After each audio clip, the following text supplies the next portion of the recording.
Welcome to the Cloud Security Podcast by Google. Thanks for joining us today. Your hosts here, as ever, are myself, Tim Peacock, the Senior PM for Risk Analytics and Cloud Threat in Google SecOps, and Anton Chuvakin, a reformed analyst and senior staff in Google Cloud's Office of the CISO. You can find and subscribe to this podcast wherever you get your podcasts, as well as at our website, cloud.google.com/podcasts. If you enjoy our content and want it delivered to you piping hot every Monday, please do hit that subscribe button. You can follow the show, argue with us, and the rest of the CloudSec podcast listeners on our community page.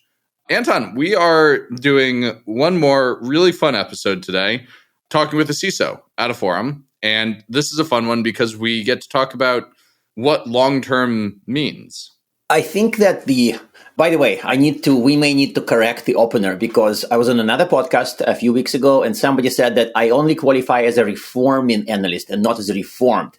I'm not quite sure what to do with it at this point. Oh, like you're not fully yet committed to your new life. I was told in December 2024 that I am still reforming and I'm not fully reformed. Again, this may be a minor point, but it sounds like a fun way to start the discussion. I haven't seen any slides from you with horrible overlapping circles lately, so I don't know. I feel like you've come a long way. I have not made a quadrant for many, many years, so I think that I'm mostly reformed. So, I guess we'll stick to our version. As far as CISOs, this is probably the best way that you would see in the show questions is that what we thought before when we planned this episode was how to be forward-looking and strategic, yet not veer into dreaming, paranoia, and imaginary risk. This is the kind of theme and the inspiration for this. You can say, oh my God, in 2030s, this horrible thing would happen to our company. But it is very easy to slide into dreaming and paranoia. But if you only focus on what's going to happen tonight or tomorrow morning, then you lose the strategic element. And my sense was that it's actually genuinely tricky. So I think that's fascinating. And I love listeners that you get a little peek behind how our podcast works. It is true that no script survives first contact with the guest. Yes. To misquote Helmut von Moltke. So maybe with a diversion into strategy, listeners, let's turn things over to today's guest. Hi, everyone. We have the privilege of being joined today by John Rogers, the CISO of MSCI. So, John, welcome. It's great to see you. And you have had a very varied and interesting career path with extensive background in cybersecurity and in financial services. So can you briefly walk us through a little bit of what you've done throughout your career up to this point? Sure. Most of it's been in the financial services sector. I started my career at Bank of America as a Unix and Linux security engineer. I made my way into a variety of different consulting roles. So I worked for 3 different consulting firms. So I got a lot of really nice experience throughout the industry from that exposure. And then I was given an opportunity to be the America CISO for BNP Paribas, the French bank. And then I've migrated my way to MSCI. So now I'm in charge of both cybersecurity, privacy, resilience, IT change management, a number of other sort of, kind of add-on type areas in addition to security. But thanks for having me. Sure, it will be fun. And I think that we have some of the really softball questions. And I think that almost softball bordering on cliche is asking a security leader about the trends.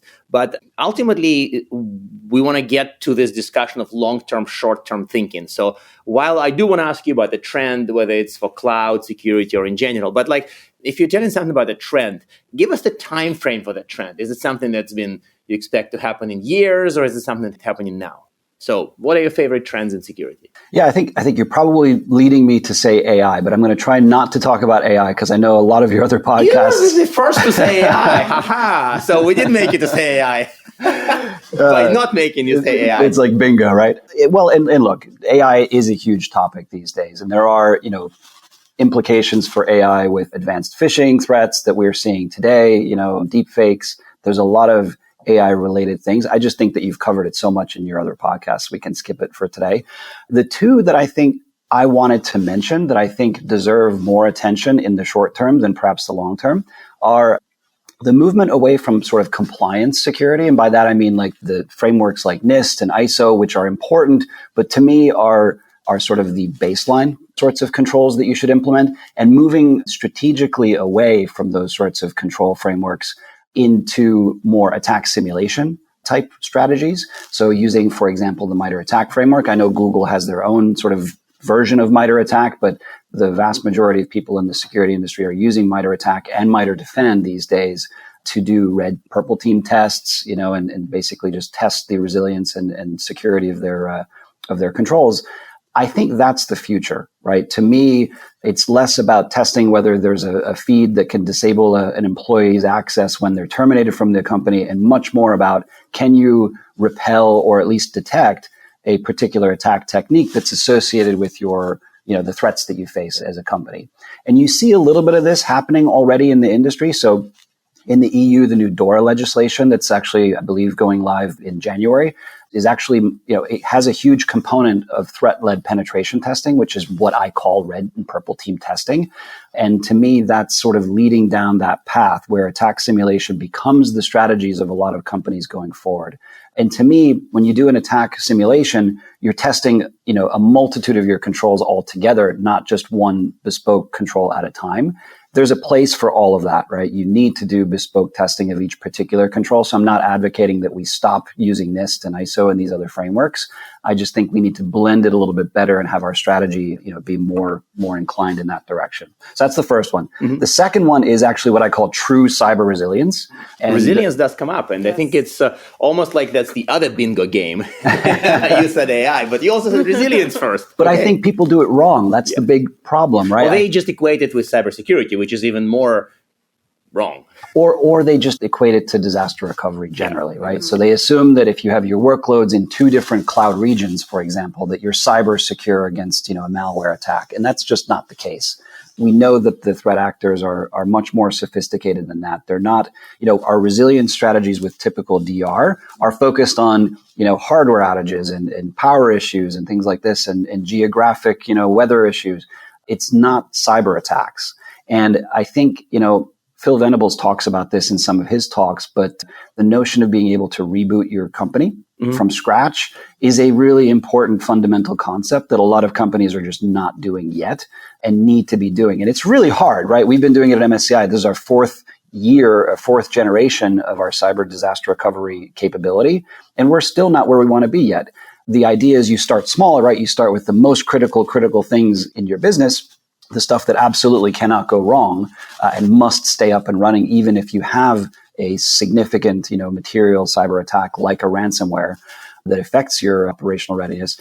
You need to be able to reboot and rebuild those services from scratch in a very short time period. A lot of companies still pay ransoms, not because they don't have access to the data, right? The data may be encrypted, but they have some offline backup copy somewhere. The reason that they pay the ransom still is because they can't get the compute back up and running fast enough. And gosh, we have this cloud infrastructure where it's rapidly scalable. Why not use it? To me, that's a fundamental thing that the industry, again, while some regulators talk a lot about cyber resilience, they're not talking about it in the concept of sort of, rebooting from scratch. And by the way, doing it's so hard because you need to really fundamentally know how your services work from a technical perspective and how they map all of the dependencies. And a lot of companies don't have that true visibility to be able to do this properly. And so they struggle finding where the barriers are between what's critical and maybe just high. And they also have, or they know 90%, but the 10% is kind of a critical piece in some other process. And I think that our Indian colleagues often tell the story about how somebody had everything planned out, but everything was reliant on AD, and AD is what got encrypted. So in essence, everything else would have worked perfectly if not for this one thing. I mean, it's sort of an obvious example, but yeah. But it's the perfect example, right? So a lot of times when you do red and purple team testing, what it points out is that the disaster recovery environment, even if it is, somewhat isolated, oftentimes still depends on the same AD. And so therefore, if you can compromise AD or compromise domain admin credentials within AD, you can pivot into that DR environment and then, game over. That's why you need to have a separate authentication realm for your disaster recovery environment. Interesting. I have to say, I really love the direction that this conversation is taking. And I love that you have a very sort of comprehensive and forward-looking view in terms of cybersecurity and resilience. And I think emerging tech is going to fit quite nicely within that as well. But kind of picking on that thread a little bit, what I wanted to ask was, how do you balance sort of the everyday problems, the today problems, the imminent threats, the ones that are real threats that obviously need to be detected and mitigated, versus the emerging threats that may be clear, may not be, but you also kind of need to have that sort of strategic view of what's on the horizon and take steps today. So to your point about, for instance, the BCDR planning, a lot of that planning has to anticipate these various threats and take steps now to be prepared a year from now, 2 years from now. How do you manage that in the day-to-day, the sort of very imminent tactical approach versus the strategic? I think you have to pay attention to geopolitics to a degree. I mean, a lot of the things that we've been doing tabletops on, potential invasions of Taiwan, these sorts of things, advances in quantum computing that sort of dictate what the potential future may be. I think if you ask most CISOs, the biggest concern they have right now is ransomware, right? The biggest threat they see. And, unless you work in the, for a company in the defense sector or, a national utility, critical infrastructure, or if you have like Google, massive amounts of PII, I don't think you're a huge target of nation state threat actors, right? So I think to me, the security industry is kind of maybe done a disservice and maybe done a little bit too much scare tactic type work, giving out all these threat intelligence reports about APT XYZ. And, while it's important to keep an eye on those sorts of things, you do have to kind of relate it back to your own business and focus on that, because you can certainly get distracted by what might happen in the future, right? The idea in security is to stay 1 or 2 steps ahead, not 30 steps ahead, right? So we could talk about, what AI can do, where AI may be in 10 years, in 5 years, the implications of post-quantum computing, which, is probably a 2035 problem, although we've been saying it's a decade away for 20 years now, so I'm not sure. Optimistic view. Right. I mean, it's for some disasters. If it's 10 years away every time, then it's sort of an optimistic view, right? That's true. But yeah, look, I think you have to keep an eye on how things are changing in the industry for sure, right? And part of your threat intelligence, part of your strategy needs to be thoughtful about trying to stay 1 step ahead. But I do think most security teams at the moment are struggling to even stay where they want to be now, right? The biggest issue that we have in security is the prioritization problem. The what? The prioritization problem. Yes, of course. Because we have so many issues that are in our environments, whether it's a CVE, whether it's a misconfiguration, what have you. I think we struggle to allocate resources in the right ways to be able to most effectively reduce risk to our companies. And also, I think, security teams have been kind of ballooning in size over the years, whereas the people who are actually fixing the security problems are oftentimes developers, right? So a lot of the time I've been spending has been focused on how do we interact better with the development teams? How do we, help them to automate away some of the problems that cause security issues, sort of address the root cause of the problem, rather than sort of the, hey, there's a million things that you have to focus on. We'll give you 500,000 to fit. We'll prioritize 500,000 for you instead of a million, right? That's just, it doesn't scale particularly well. But isn't prioritizing literally, sorry for going off the script here, but isn't prioritizing what to do literally the job of a security leader? Like, if you say we struggle with prioritization, but prioritization is the job, everything else is kind of secondary to that. Isn't it a bit depressing? It's very depressing. Yeah. It's not just a bit depressing. It's very depressing. This is why we don't sleep well. No, I mean, look, there's lots of different constraints on us, right? We have regulatory obligations. We have internal and external auditors. We have clients that also kind of try to influence our strategy. And in many ways, especially bigger companies, they struggle with technical debt. And, they really struggle with how to prioritize most effectively, given all of these various constraints, not just because of the budget issues. This is part of the reason why I joined a smaller sort of company, is to be able to wrap my hands around these problems and be able to solve them a little bit more effectively. And I'm very proud of the work that we've done, obviously. I think you've done a lot of really interesting work. And so I'm curious in terms of, like, you mentioned budgets, right? And you mentioned having to navigate relationships with various stakeholders. And so I think one of the major stakeholders from an influence perspective that you need to engage with is your board. And a lot of that obviously ties into being able to get budget for the initiatives that you feel need to be prioritized. Do you have any sort of advice or lessons learned in terms of how to be effective in that communication? Because I hear that a lot from CISOs that we speak to, where it seems to be sort of a need to be able to speak a slightly different language, right? To make the sometimes very technical issues relevant to the board by tying them into the true business risk that they pose.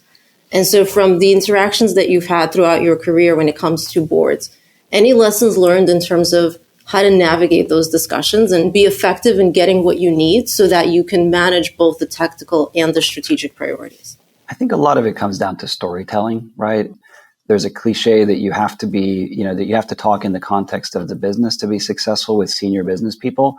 I think that's a little patronizing because a lot of them actually do understand technical topics, and a lot of them come from, IT backgrounds. And even some of them nowadays have actually been trained on cybersecurity and have a much better knowledge than, say, 20 years ago.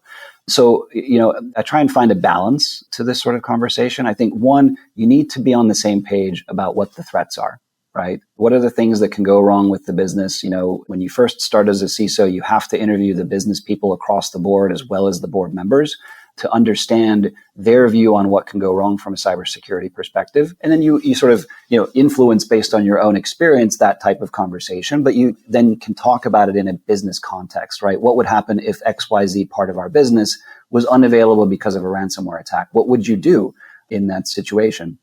So I think that's part of it. I do think that, you need to be able to talk about progress, right? Because you're meeting with them, most of the times you're meeting with the full board or a subcommittee of the full board at least quarterly. So you need to have a metric, and a lot of people have used the NIST cybersecurity score as well as some additional metrics like incidents and things like that to engage with the board and be able to show progress over time. I think that's really important, and that's served a huge purpose just in terms of being able to demonstrate progress. And, to the earlier point I made about the MITRE ATT&CK framework, I don't think putting the entire MITRE ATT&CK framework on a board slide is the right answer either, right? But you can talk about these things in stories, right? You can say we did a red team exercise and simulated an attack from a sophisticated nation state attacker threat group. And we tested, 10 to 20 different attack techniques that we're most concerned about.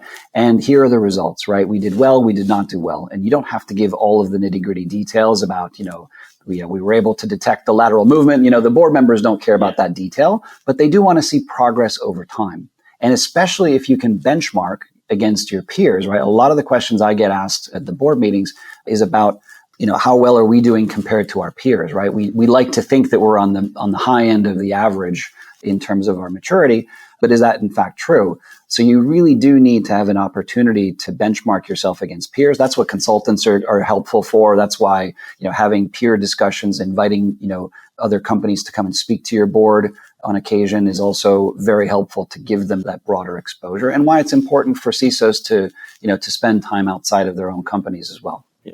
By the way, as a quick connect to one side point you made about the better part of average, because I've met enough people who, back in my Gartner days, who want to benchmark somewhat above average, but who don't want to be great. Is that related, or is this, am I reading too much into this point? I think the real answer is you have to be good at the things that you're most concerned about, right? But good or best or great? It depends on your appetite, right? So, this concept of risk appetite, 10 years ago, if you asked a board member what the risk appetite for cyber attacks was, they would always say zero, right? And then zero. Okay. Yeah, we have zero appetite for cyber risk, right? It's absolutely critical that we solve this cyber problem. And they have no notion of how to actually do that, but, just fix it for us. And even with unlimited budgets, that's impractical, right? So, and impossible.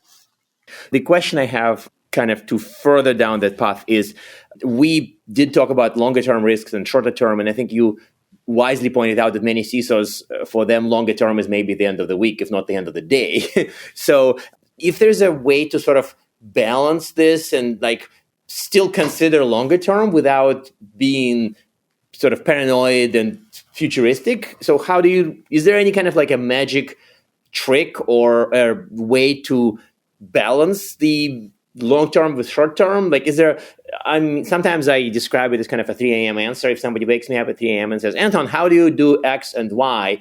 So in this case, is there anything simple? I think your answer was you need to balance. And of course I agree with it, but is there any mechanism or a trick to this that people can use? Maybe there's no trick. Maybe the answer is well, but just a clarification question. So when you say a trick, help me understand a little bit more what you're looking for. So what I mean is, if you have to make a decision, prioritize, as you pointed out, about something that's maybe realistically scary yet relatively long-term versus something that's maybe a little less scary but probably more imminent, what would be the pros and cons for deciding that to spend money on the former rather than latter, or the opposite.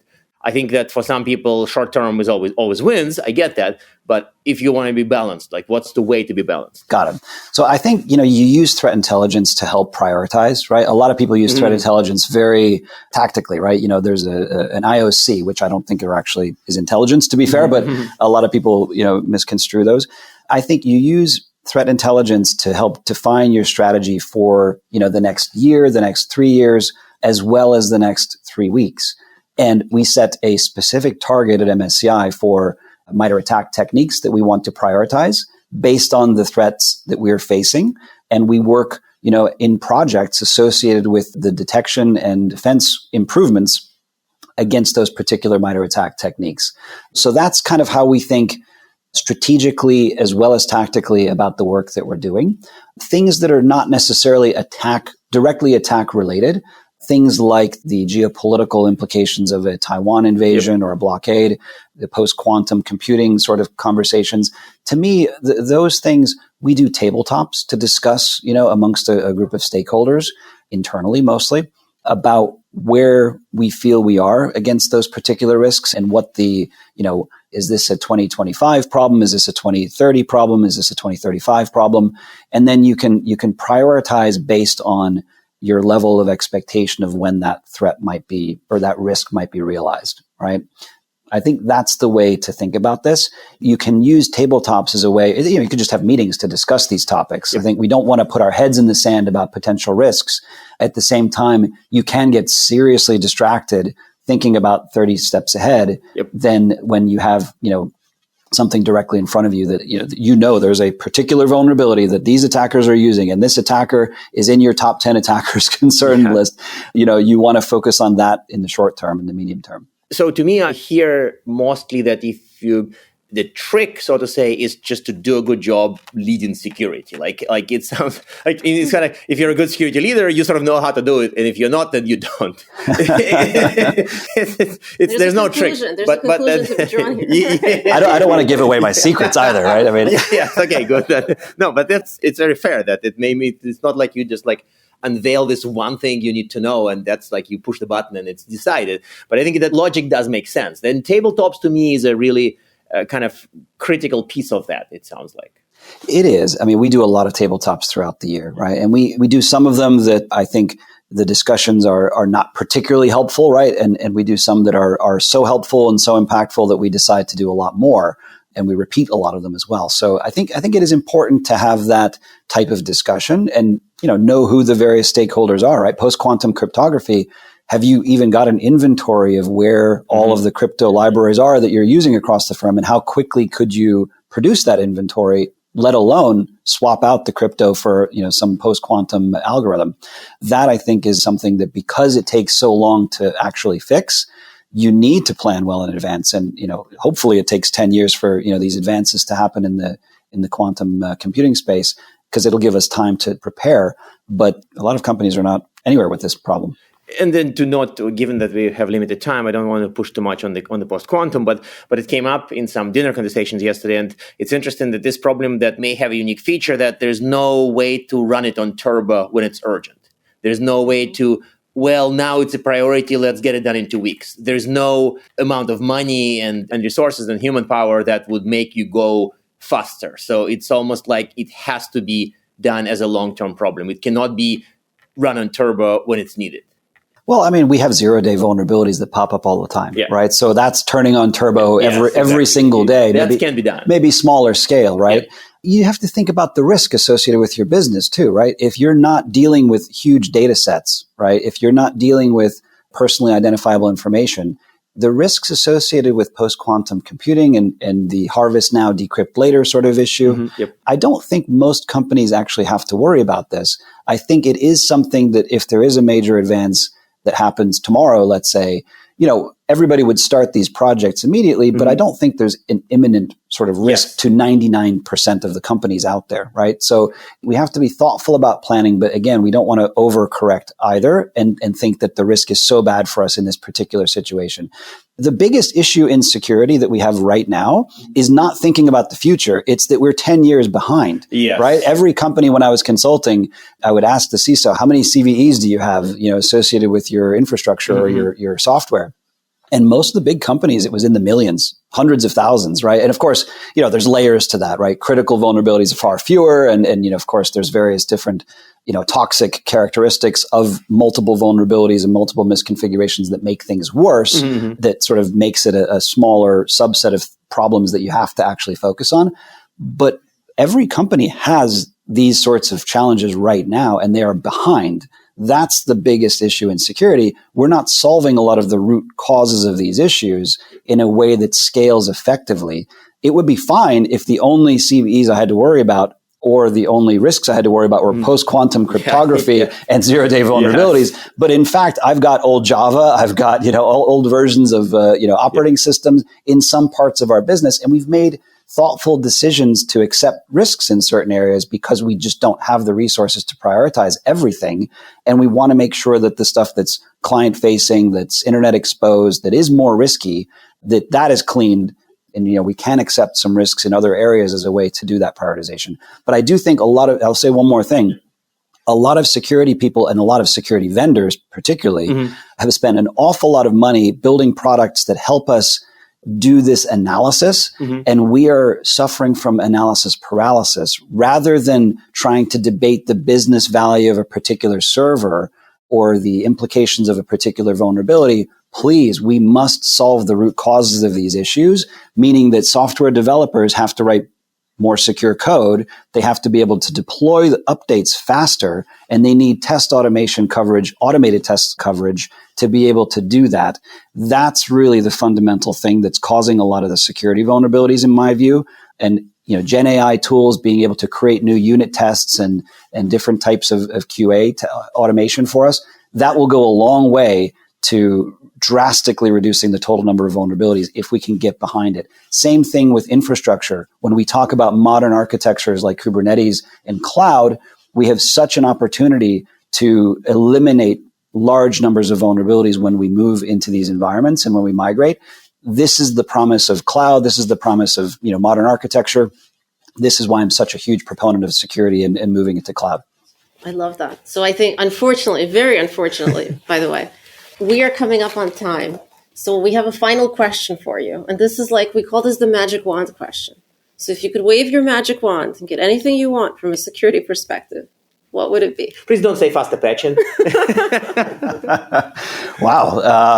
No one's ever asked me this question. I'm sorry for spoiling it. I think having Gen AI be able to, help us significantly address code-related security vulnerabilities in a meaningful way would go a long way to addressing security.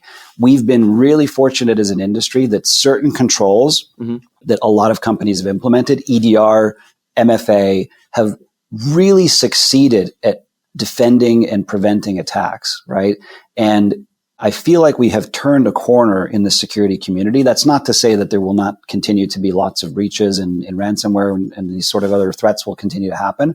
But I'm short-term pessimistic, long-term optimistic because we are making such progress in a lot of areas. And I think that there's much better awareness now with AI and just generally an understanding of what the problems are and how to solve them, that I think the future is going to be much brighter. Now, of course, we could talk about, what could happen when the AIs are fighting the AIs and, your company, your security team is just the AI. I'm not thinking 30 steps ahead yet, but I do see a very positive future for us. That's probably eventually a podcast, but hopefully not next year. So any resources you'd recommend for people to get better at this? And sorry for sort of ambition you with the resources question, but any recommended reading, any recommended resources? To me, the MITRE ATT&CK framework is the most important thing. If you're a CISO or if you're in a security team, you need to understand the MITRE ATT&CK framework in and out. And you need to understand how your company is doing against the MITRE ATT&CK framework, because that truly is the best way to test your defenses and your detection capabilities against cyber attacks. That's the number one I would recommend. And I think the Defend that you brought up before is kind of a hidden gem.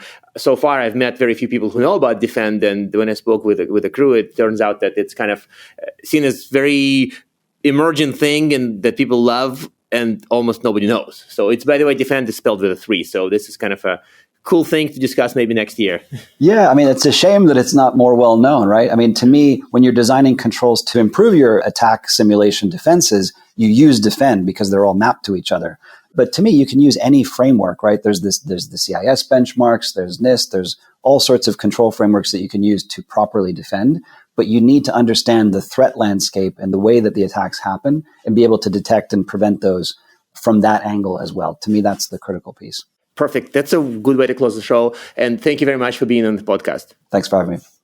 And now we are at time. Thank you very much for listening and, of course, for subscribing. You can find this podcast at Google Podcasts, Apple Podcasts, Spotify, or wherever else you get your podcasts. Also, you can find us at our website, cloud.withgoogle.com/cloudsecurity/podcast. Please subscribe so that you don't miss episodes. You can follow us on Twitter, twitter.com/cloudsecpodcast. Your hosts are also on Twitter at Anton_Chuvakian and _Team Pico. Tweet at us, email us, argue with us, and if you like or hate what we hear, we can invite you to the next episode. See you on the next Cloud Security Podcast episode.